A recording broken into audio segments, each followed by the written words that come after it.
ஓகேவா?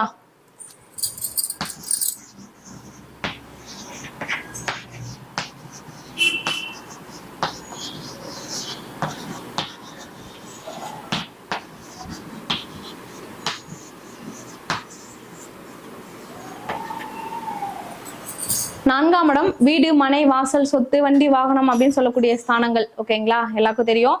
அந்த நான்காம் இடம் வந்து கெட்டு போகாம இருக்கணும். நான்காம் இடம் எப்படி கெட்டு போகாம இருக்கணும் அப்படின்னா, முக்கியமா வந்து இதுக்கு செவ்வாய் சுக்கிரன் நல்லா இருக்கணும்.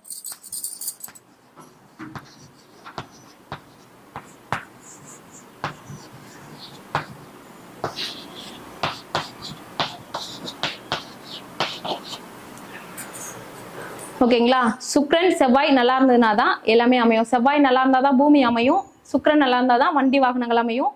ஓகேங்களா? ஸோ வந்து நான்காம் இடம் கெட்டு போகாம இருக்கணும் அப்படின்னா, கெட்டு போகாம இருக்கா இல்லையான்னு எப்படி கண்டுபிடிக்கணும் அப்படின்னு பார்ப்போம். ஃபர்ஸ்ட் நான்காம் இடத்து அதிபதி ராகு கேதுவோட சம்பந்தப்படாம இருக்கணும். நான்காம் இடம் திதி சூன்யமாகாம இருக்கணும். நான்காம் அதிபதி நீச்சமாகாம இருக்கணும். நான்காம் அதிபதி பாவ கிரகங்களோட சேராம இருக்கணும். பாதகாதிபதியோட சேராம இருக்கணும். இப்படி எந்த ஒரு சம்பந்தமும் இல்லாம இருந்து நான்காம் இடம் ஆட்சி உச்சம் மூல திரிகோணம் பெற்று திரிகோணத்திலயோ கேந்திரத்திலயோ இருக்கு அப்படின்னா கண்டிப்பா வீடு, மனை, வாசல், சொத்து எல்லாமே உங்களுக்கு கிடைச்சிரும். எல்லா சகல சௌபாகியமும் இருக்கும்.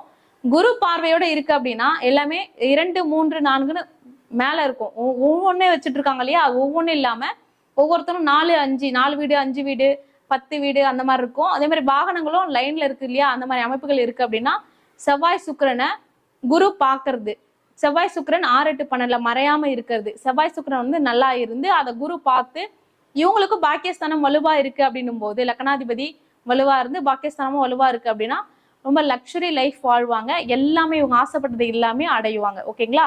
வாழ்க்கையில நான்காம் இடம் சந்தோஷம், அனுபவிக்கக்கூடிய சந்தோஷம் எல்லாமே நான்காம் இடம் தான். அது சம்பந்தப்பட்ட விஷயங்கள் எல்லாமே அவங்க நினைச்சதை நினைச்ச நேரத்துல அடைவாங்க. நினைச்சது எல்லாமே கிடைக்கும். ஓகேங்களா?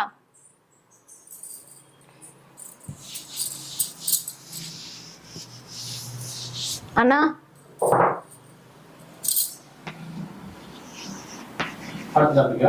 அடுத்து குழந்தை பாக்கியம்.